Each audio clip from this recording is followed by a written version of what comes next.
স্বাগত সবাইকে। শুরু করছি ডিবিসি নিউজের নিয়মিত আয়োজন মানচিত্র। সাথে আছি সোনিয়া আফরিন শীতা।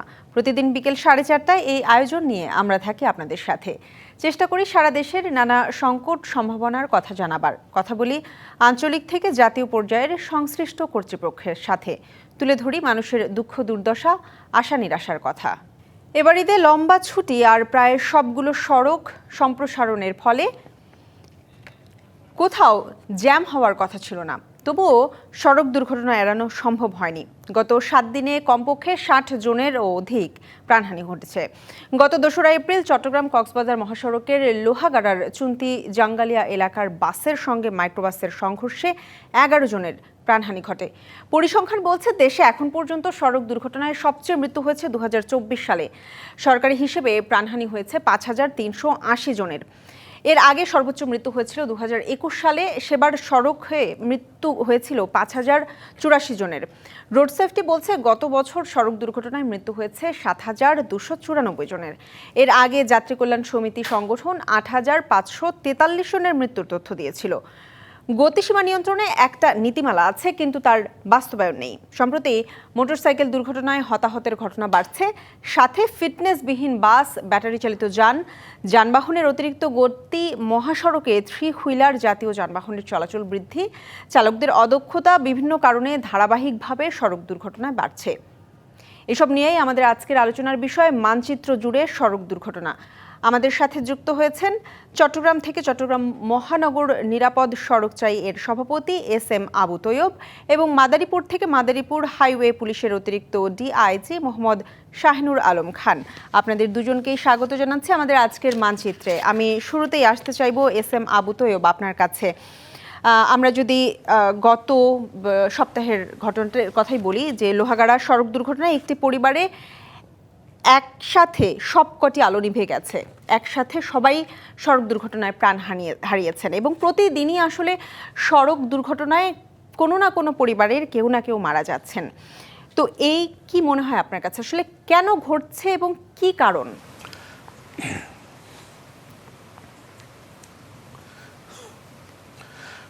দেখুন, এই ঈদের আনন্দে আমাদের চট্টগ্রামবাসীর মন খুব ভালো নেই। এত বড় একটা দুর্ঘটনা ঘটলো, কয়েকটা পরিবার নিশ্চিহ্ন হয়ে গেল। তো এটা তো নতুন কোনো ঘটনা নয়। চট্টগ্রাম কক্সবাজার সড়কেই কিন্তু আমাদের চিত্রনায়ক ইলিয়াস কাঞ্চনের স্ত্রী জাহানারা কাঞ্চন নিহত হয়েছিলেন এরকম একটা যাত্রায়। তো চট্টগ্রাম কক্সবাজার সড়কটাকে যদি আমি স্পেসিফিক্যালি এখন একটু কথা বলতে চাই, এই সড়কটা কিন্তু কারিগরি ত্রুটিতে পরিপূর্ণ একটা সড়ক। এইটা যে ব্রিটিশ আমলে যে সড়কটা নির্মিত হয়েছিল, সেই সড়কটা দিয়েই এখন আমরা চলছি। কিছু কিছু কোনো জায়গায় একটু সম্প্রসারণ করা হয়েছে, কিছু কিছু উদ্যোগ হয়তো ছোটোখাটো নেওয়া হয়েছে, কিন্তু দীর্ঘ বছর ধরে আমরা বারবার বলে আসার পরের থেকেও এই বিপজ্জনক সড়কটিকে কিন্তু মোটা দাগে বড় ধরনের কোনো পরিবর্তন করা হয় নাই। আমরা দীর্ঘদিন থেকে বলে আসছি এই সড়কটি 4 লাইনে উন্নতিকরণ প্রয়োজন, এবং 4 লাইন উন্নতিকরণ আজকের দিনে এসে সেটা আমি বলবো যে 6 লাইনে উন্নতিকরণ প্রয়োজন। কারণ বাংলাদেশের অন্যতম পর্যটন কেন্দ্র কক্সবাজার, এবং সড়ক পথে যোগাযোগের জন্য এই সড়কটি হচ্ছে একমাত্র সড়ক। এবং এই কারণেই কিন্তু এই সড়কে ছোট্ট একটা যাত্রায় যেখানে 2 ঘন্টা লাগার কথা, সেখানে কিন্তু 4-5 ঘন্টার সময় অতিবাহিত হচ্ছে। তার উপরে বিপজ্জনকভাবে বিভিন্ন সময় দুর্ঘটনা ঘটছে। এই ধরনের ঘটনা আরও ঘটতে থাকবে যদি আমরা সেই সড়কের মূল প্রবলেমগুলির দিকে একটু না তাকাই। আমাদের এই সড়কটা খুব আঁকাবাঁকা একটা সড়ক, এবং কোনো জায়গায় দুটো সিঙ্গেল সড়ক আপনি বলতে পারেন, একটা মহাসড়ক। সিঙ্গেল সড়ক আমার মনে হয় বাংলাদেশে কোথাও নেই। গ্রামে গঞ্জে পর্যন্ত অনেক জায়গায় ভালো ভালো সড়ক হয়েছে, আমরা দেখতে পেয়েছি উত্তরবঙ্গে অনেক এরকম হয়েছে, অথবা বিভিন্ন জায়গায় হয়েছে। কিন্তু কেন যে চট্টগ্রাম কক্সবাজার এই সড়কটাকে এখনও পর্যন্ত কোনো ধরনের বড় কোনো উদ্যোগ নেওয়া হয় নাই, সেটা আমাদের কাছে একটা জানার বিষয়। তো সাম্প্রতিককালে কিছুটা স্বস্তি হলো যে ট্রেন যোগাযোগটা হওয়াতে মানুষের কিছুটা হয়তো ভোগান্তি কমেছে, বা ট্রেন যোগাযোগও কিন্তু পর্যাপ্ত নয়।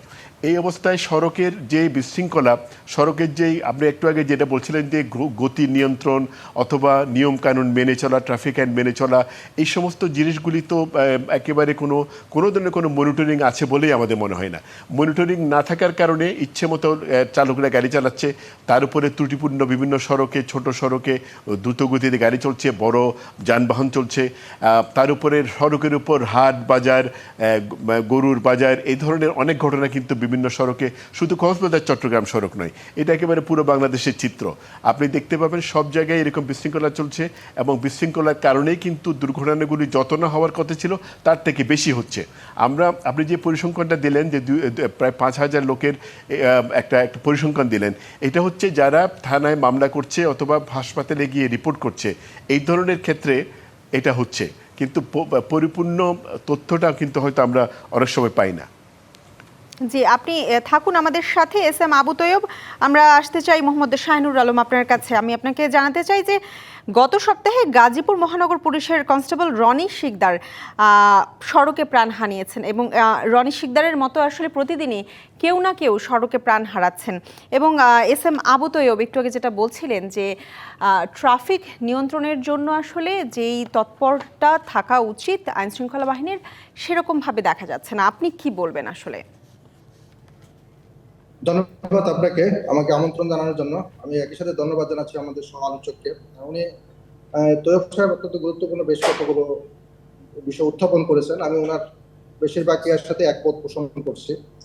উনি গুরুত্ব দিয়েছেন আমাদের বিশেষ করে কক্সবাজারের যে অবকাঠামোগত উন্নয়ন, যে সড়ক নিরাপদ সড়কে অবকাঠামো একটি গুরুত্বপূর্ণ ইস্যু। ডেফিনেটলি এটা আমাদের স্বীকার করতে হবে।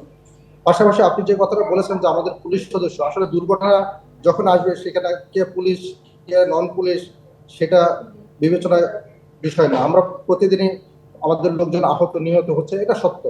এখন কি পরিমাণে হচ্ছে সেটা বিবেচ্য বিষয়। আমাদের সড়ক দুর্ঘটনার জন্য তৈয়ব সাহেব বেশ কতগুলো কারণ উল্লেখ করেছেন। আমরা সকলেই জানি সড়ক দুর্ঘটনার জন্য বেশ কতগুলো ফ্যাক্টর জড়িত। সেই ফ্যাক্টরের মধ্যে আইন শৃঙ্খলা একটি অন্যতম ফ্যাক্টর, যেটার সাথে বাংলাদেশ পুলিশ তথা হাইওয়ে পুলিশ ওতপ্রোতভাবে জড়িত।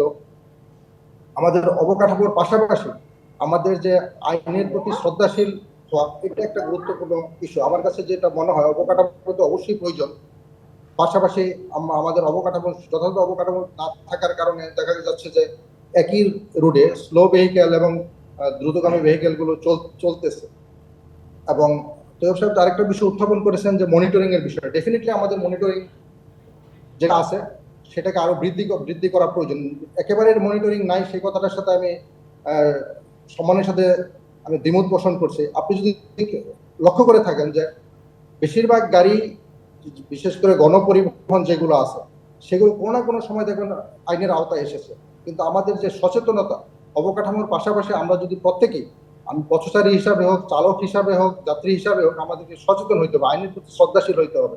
কিন্তু আমরা যে পরিমাণ অ্যাওয়ারনেস আমাদের মধ্যে ডেভেলপ করা প্রয়োজন, সেই অ্যাওয়ারনেসটা আমাদের মধ্যে ডেভেলপ আমরা এখনো করতে পারছি না। এটা অত্যন্ত দুঃখজনক। পাশাপাশি আমাদের আইন প্রয়োগের যে বিষয়টা, এটা অবশ্যই গুরুত্ব বহন করে। আমরা প্রতিনিয়ত প্রসিকিউশন দিয়ে যাচ্ছি, মানুষকে সচেতন করে আমাদের চেষ্টা অব্যাহত আছে। আমাদের লোকবলের সীমাবদ্ধতা আছে, লজিস্টিকের সীমাবদ্ধতা আছে। সীমাবদ্ধতার মধ্যে থেকেই, যেমন এই মুহূর্তে আমি আমার একটা থানায় বসে আপনার সাথে কথা বলতেছি, এটা আমি এখানে থানায় বসার উদ্দেশ্যটা কি, যে আমি তাদের মনিটরিং এর মধ্যে রাখা। আমরা আমাদের লিমিটেড রিসোর্সের মধ্যে আমাদের সর্বাত্মক চেষ্টাটাই আছে।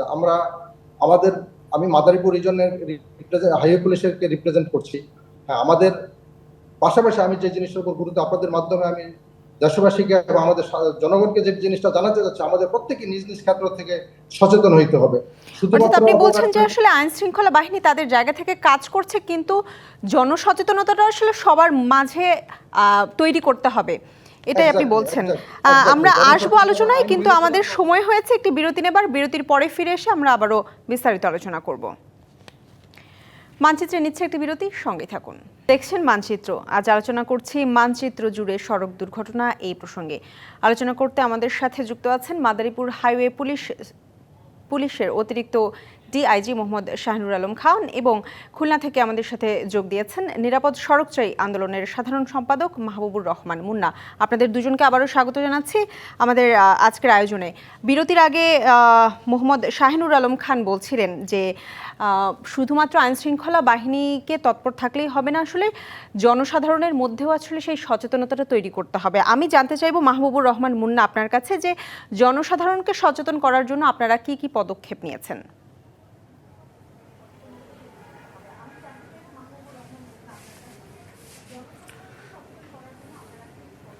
ধন্যবাদ। আপনি জানেন যে আমাদের চেয়ারম্যান চিত্রনায়ক ইলিয়াস কাঞ্চন, তিনি কিন্তু আসলে সুদীর্ঘ প্রায় 30 বছর যাবৎ সারা দেশব্যাপী সড়ক দুর্ঘটনা রোধে কাজ করছে, যার অংশ হিসেবে আমরা খুলনাতেও কাজ করছি। বিভিন্ন সময় আমরা সচেতনমূলক অনেক প্রোগ্রাম করে থাকি। এছাড়া আমরা কিন্তু চালকদের প্রশিক্ষণের ব্যবস্থা করে থাকি, সাধারণ পথচারীদের মাঝে লিফলেট বিতরণ করে থাকি, বিভিন্ন সভা, সেমিনার, সিম্পোজিয়ামে সড়ক দুর্ঘটনার ফলে একটি পরিবার যে কিভাবে নিঃস্ব হয়ে যায় সেসব চিত্র কিন্তু আমরা বিভিন্ন ভিডিও প্রামাণ্যচিত্র তৈরির মাধ্যমে, বিভিন্ন গণমাধ্যমে, বিভিন্ন বক্তব্যের মাধ্যমে, মানববন্ধন, সেমিনার, সিম্পোজিয়ামের মাধ্যমে কিন্তু আমরা তুলে ধরছি। আমাদের লক্ষ্য উদ্দেশ্য একটাই, সবাই যেন নিরাপদে ঘরে ফেরে। আমরা চাই যে প্রতিটা ঈদ যেন আনন্দের বন্যায় ভেসে যায়। আমরা চাই না যে চোখের জলে যেন ঈদ হয়। যেমন গতকালকে খুলনায় একটি পরিবার সড়ক দুর্ঘটনায় পতিত হয়েছে। মোটরসাইকেলে আসার পথে যশোর থেকে বাবা আর মেয়ে মারা গেছে, কিন্তু স্ত্রী বেঁচে আছে। সেই পরিবারটায় কিন্তু এক ধরনের কান্নার রোল চলছে। এভাবে কিন্তু এই যে ঈদের যাত্রায় খুলনা অঞ্চলে প্রায় 10টি সড়ক দুর্ঘটনা ঘটেছে এবং প্রায় 8-10 জন নিহত হয়েছে। আমরা এই জন্য তাদের সেই সব শোক সংক্রান্ত পরিবারের প্রতি সমবেদনা জানাচ্ছি। একই সাথে যারা রাস্তায় চলে তাদেরকে আমরা দূরপাল্লায়, বিশেষ করে মোটরসাইকেলে যারা পরিবার নিয়ে চলে তাদেরকে আমরা বিনয়ের সাথে অনুরোধ জানাবো যে আপনারা যেন দূরপাল্লায় যারা চলেন তারা যেন সপরিবারে এভাবে মোটরসাইকেলে না আসেন। কারণ দূরপাল্লায় কিন্তু গাড়িগুলো অত্যন্ত গতিসম্পন্ন চলে এবং যে কারণে কিন্তু মোটরসাইকেল এবং কিছু ইজি বাইক, মাহেন্দ্র, 3 হুইলার, এই ধরনের কিছু যান আছে যেগুলো কিন্তু আসলে মহাসড়কে চলা একেবারেই নিষেধ। আমরা বিভিন্ন সময় দাবি জানিয়ে আসছি এবং হাইকোর্টেও আপনারা জানেন যে এই ব্যাপারে কিন্তু একটা নির্দেশনা রয়েছে।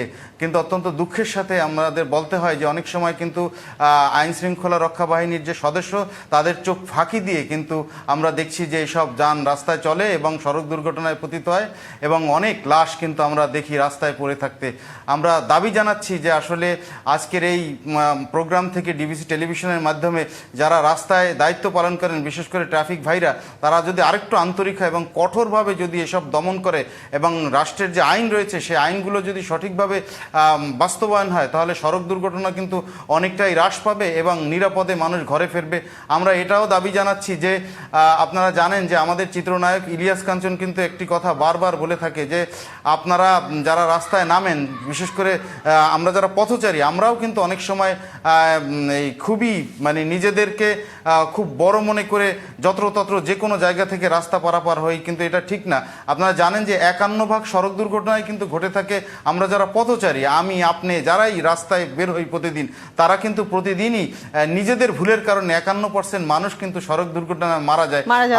আমি এই জায়গাটায় আসলে জানতে চাইবো মোহাম্মদ শাহিনুর আলম খান আপনার কাছে, যে মোহাম্মদ মাহবুবুর রহমান মুন্না আসলে বলছিলেন যে মানুষজনকে যদি সচেতন করাও হচ্ছে তারপরও দেখা যায় যে আসলে অনেকে নিজেকে আসলে একরকম বীর ভেবে দেখা যায় যে হেলমেট ছাড়াই বেরিয়ে পড়ছেন, কিংবা আমরা যদি দেখি যে নিষেধ থাকা সত্ত্বেও হাইওয়েতে অটোরিকশাগুলো চলাচল করছে, সেক্ষেত্রে আসলে আপনাদের পক্ষ থেকে কোনো কঠোর পদক্ষেপ নেওয়া হয়েছে কিনা বা আর কি কি পদক্ষেপ নেওয়া যেতে পারে? যে কথাটা মুন্না সাহেব বললেন তার সাথে আমি একমত পোষণ করছি। আমরা যে বিষয়টা আমাদের গুরুত্ব দিতে হবে, আমাকে আইন মেনে চলতে হবে। আপনি আমাকে একটা ভালো কথা বলেন, আমাকে সচেতন করেন, এখন মানার বিষয়টা তো আমার। এখন আমি যদি না মানি সেই ক্ষেত্রে আইন প্রয়োগকারী সংস্থা আইন প্রয়োগ করবে, কিন্তু আমাদের বাস্তবতাটা হলো এরকম। আমি যদি একটা এক্সাম্পল দিয়ে বলি, এই মুহূর্তে মনে করেন আমি ভাঙা পয়েন্টে যদি কোনো একজন গাড়ি চালককে ওভার স্পিডের জন্য আমি একটা প্রসিকিউশন দিলাম, সে দেখবেন ওইখান থেকে জাস্ট 10 গজ সামনে গিয়ে সে ওভার স্পিডে আবার যাবে। তার কারণ কি? সে বুঝতেছে যে এখানে একটা পুলিশ পয়েন্ট, চেকপোস্ট আমাকে প্রসিকিউশন দিয়েছে, অন্তত আগামী আরো 2-3 কিলোমিটার আমি আরো হয়তো পুলিশ পাওয়ার সম্ভাবনা নাই। সেই কারণে সে বুঝতেছে যে এখন আমি যে বিষয়টা গুরুত্ব দিতে যাচ্ছি যে আমাকে আইন মেনে চলার প্রবণতাটাকে আমাকে ডেভেলপ করতে হবে। আমাকে ট্রাফিক শিক্ষাটাকে বেসিক প্রাথমিক লেভেল থেকে পরিবার থেকে আমাকে সেই শিক্ষাটা গ্রহণ করতে হবে। আমাদের 2টা শ্রেণী আছে। একটা শ্রেণী হলো যে আমরা আইন জানি, আইন জেনে আইনকে ভঙ্গ করি। আরেকটা শ্রেণী হলো আমরা আইন জানি না। তো আমাকে সবাইকে আইন যারা আমরা জানি তাদেরকে আইন মানার প্রবণতাটাকে নিয়ে আসতে হবে। আমরা প্রতিনিয়তই আমরা আইন প্রয়োগ করতে গিয়ে মানুষের সাথে বিভিন্ন রকম বাকবিতণ্ডায় জড়াইতে হয়। আমার তো বাকবিতণ্ডা করার কথা না, আমার তো আইন প্রয়োগ করা। হ্যাঁ, এখন পুলিশ আমাদের কনসেপ্টটা হলো যে অল্প কিছু লোক আইন ভঙ্গ করবে, যার জন্য পুলিশ বা রক্ষাকারী বাহিনী সে আইন প্রয়োগ করবে। কিন্তু আমাদের বাস্তবতা হলো আমরা সবাই আইন ভঙ্গ করতে পারলে, যেটা বললেন, আইন ভঙ্গ করাটাই আমি আমার ক্রেডিট মনে করি, বীরত্ব মনে করি। আমাদের সেই মানসিকতা থেকে বেরিয়ে আসতে হবে। আইন মানাটা শুধু পুলিশের জন্য না, এটা আমার ব্যক্তি নিরাপত্তার জন্য, আমার পথচারী নিরাপত্তার জন্য, যাত্রী নিরাপত্তার জন্য আমাকে সেই কাজটা করতে হবে। সেটা পরিবার থেকে প্রাতিষ্ঠানিকভাবে শিক্ষাটা আমাকে নিতে হবে।